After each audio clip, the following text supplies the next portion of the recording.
In government schools across America, in communities being targeted to become blue zones, children may soon be chanting Hara Hachi Bu before eating their lunch, at least between the data mining and intrusive scoring to determine progress in their physical, mental, and spiritual well-being.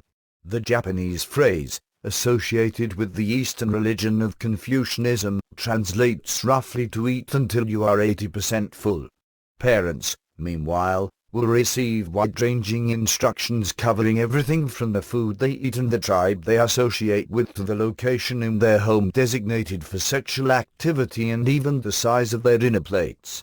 Indeed, the whole community will face massive social engineering for its own good, of course. All of it is taking place under the guise of creating healthy communities through a public-private partnership between governments, health insurance giants, and businesses to create blue zones. Reading the slick marketing materials produced by the Blue Zones Project, which styles itself a community well-being improvement initiative designed to make healthy choices easier through permanent changes to environment, policy, and social networks, the whole plot can almost appear rather harmless at first glance. After all, what could be wrong with voluntary initiatives and choices to allegedly promote health, happiness, and well-being? Plus, the plan even urges you to drink wine every single day. Indeed, even the name Blue Zone is a reference to communities around the world where people have been found to live longer, healthier lives. The term was popularized by author and National Geographic fellow Dan Buettner, who studied the people in those communities to try to figure out what made them live longer than others. But what, exactly, is the Blue Zones Project? And what does it entail for an American community to become a blue zone? At least one element is clear: the sweeping program aims to involve everyone from your boss to your sheriff to your children and to nudge individuals into desired behaviors and values. The Blue Zones Project is a systems approach in which citizens, schools, employers, restaurants, grocery stores and community leaders collaborate on policies and programs that move the community towards better health and well-being, it says on the outfit's website. We implement long-term, evidence-backed policies and interventions that optimize environments within communities, nudging people towards healthier choices throughout their day. All of the progress and nudging will be measured using surveys with the Gallup Healthways Wellbeing Index. Cities from Minnesota, Hawaii, and California to Florida, Oregon, Texas, and Iowa are in the Blue Zones Project's crosshairs. But despite all of the talk about choices and the project being voluntary, the role of government in all of it is hardly a secret. Municipal governments play a key role in Blue Zones Project by shaping policies and building infrastructure in a way that supports active living and healthier lifestyles, a Blue Zones Project blueprint for Southwest Florida declares. Critics and parents in target communities, though, are expressing serious concerns about the developments, with the word Orwellian tossed out by more than a few opponents of the agenda.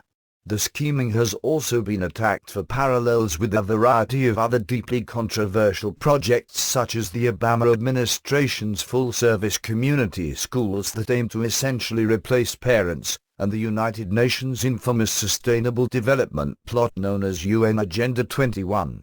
A video of young school children singing the praises of the Blue Zone Project at school has also sparked alarm.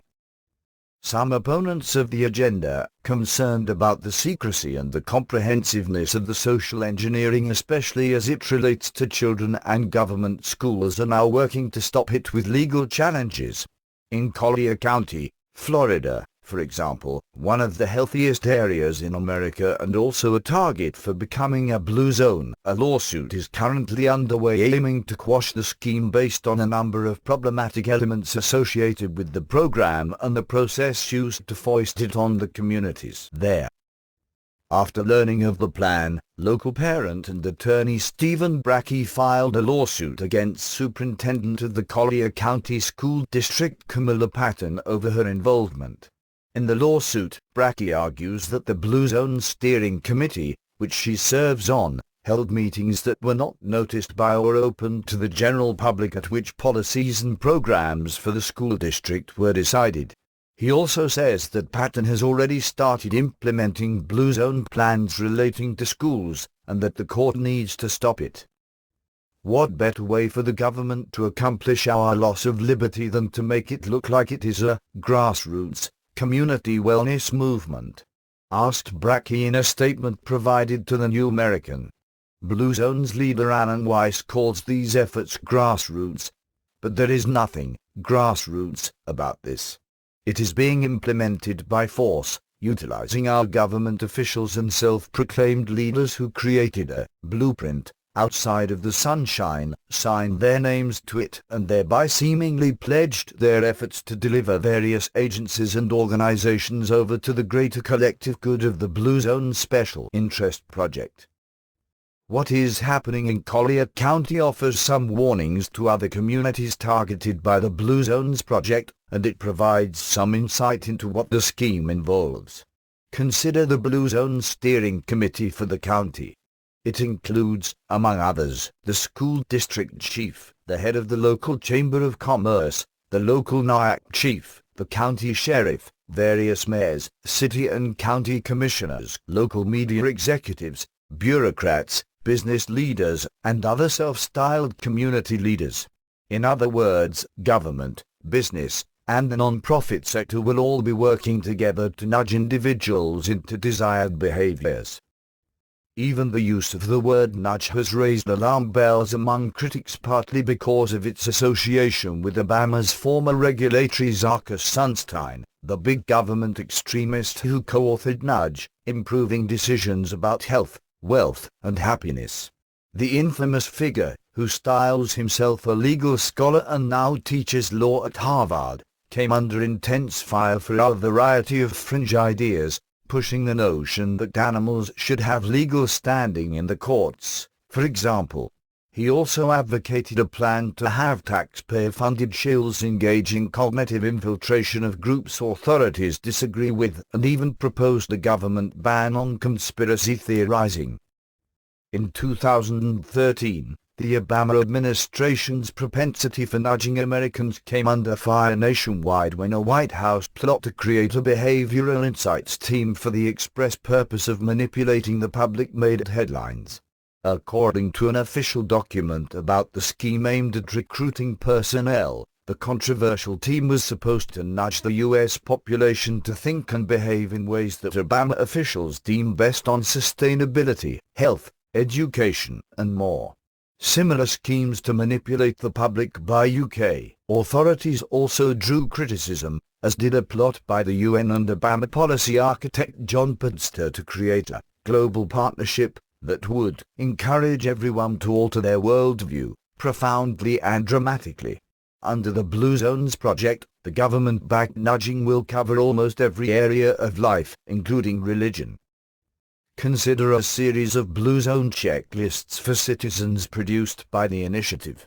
The bedroom checklist, for example, under direction, tells participants to start making changes to your bedroom environment based on the recommendations given. Those recommendations cover everything from your mattress and the optimal thermostat temperature to what you may have or not have in your bedroom. No phones, screens, or digital alarm clocks, for instance. Use the bedroom only for sleep and sex, the checklist adds. Talk about government in the bedroom. A separate home checklist, meanwhile, urges Blue Zones targets to weigh themselves daily, buy a dog, get rid of all TVs except one, ditch the TV remote, replace power tools with hand tools, buy a bike, use a helmet, disconnect the garage door opener, sit on the floor instead of furniture, and much more. All of that is supposed to help people burn more calories and become healthier. The Blue Zones kitchen checklist calls for portioning all snack foods into small bags, keeping fruits and veggies at the top of the refrigerator, replacing oversized plates with smaller 10-inch plates, replacing big gulp drinking glasses with narrow, cylinder-shaped glasses, and hiding and labeling junk food to avoid eating it. The list also says you should avoid eating family style by leaving the serving dishes on the counter, use hand-operated kitchen appliances rather than electric ones, and much more. All of those instructions are apparently supposed to help people eat less and eat healthier. Beyond the checklists dictating just about everything in and around your home, another Blue Zones document, the Tribe Checkup, helps you pick the right tribe to associate with based on lifestyles deemed healthy by the Blue Zone experts. After calculating the number of points you have earned based on your friends' healthy habits, the document calls on Blue Zone participants to nurture the healthy friends and spend as much time as you can with them. You should still socialize with them, it says about the moderately healthy friends. The not-so-healthy friends, though, should get the cold shoulder if possible, including friends who are obese or suffer from depression. These people almost certainly are dragging your health behaviors down, it says. If these are anti-friends to whom you recommitted or need your help, you might want to consider expanding your social network. In other words, Big Brother and his private sector cronies want to help pick your tribe for you, too. When applied to the school setting, the prospects become even more bizarre, with some parents wondering whether children will be divided into tribes based on, among other criteria, the weight, eating habits and health. The name is soothing, much like green zones, but the goal is pure collectivism, wrote liberty-minded pundit Dr. Rich Swear, a veteran, education expert, and entrepreneur. Help make healthy choices is code for control of individual behaviors. The Blue Zone Project is the ideal that each man exists only by the permission of the group and for the sake of the group and the group alone. In other words, collectivism, Swear said. The lawsuit in Collier County aims to stop it all in its tracks. Because Florida law puts school boards in charge of education-related policies and programs, Brackey's suit argues that if proper procedures had been followed, parents and the general public would have had an opportunity to participate. Instead, the superintendent has created and planned to implement these Blue Zone Project programs, without ever seeking the consent or official action of the school board.